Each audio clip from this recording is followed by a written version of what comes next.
Oh wow, it is actually very bright here. Huh. Anyway, no, thank you very much for having me here today. He lied about me. I'm not hyped up at all whatsoever. As a matter of fact, I actually just started picking up stand-up again, and this is really my not so subtle hint to go easy on me, okay? But actually, in my kind of limited experience from before, I realized that people really like to make jokes about sex and penises. I'll allow myself for today to kind of like start with kind of picking up the low-hanging fruit, both figuratively and literally speaking.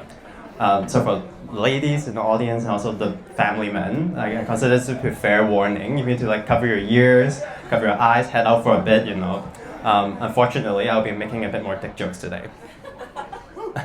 Thank you, yes. Anyway, so actually in my previous experience, I never really made jokes about penises. I tell people that it's because it's beneath me.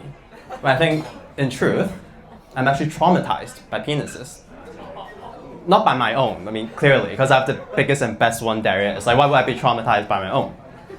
But in order to understand my kind of like somewhat irrational trauma, allow me to take you back to 2010, when 10-year-old little me joined my parents on a tour group to Japan.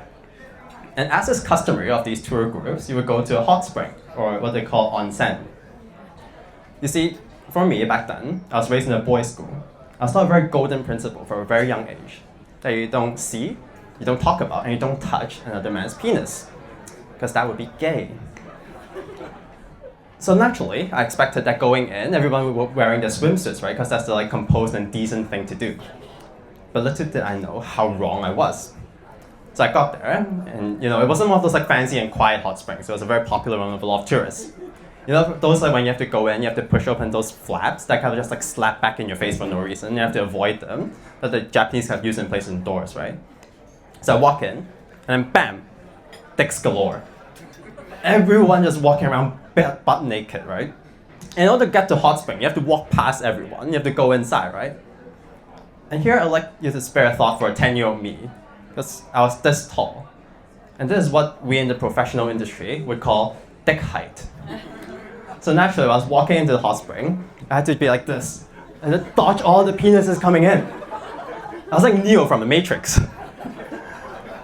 And the worst thing about it was, because they give you those like white cloths to cover yourself, but because no one else was using it, I couldn't use it either.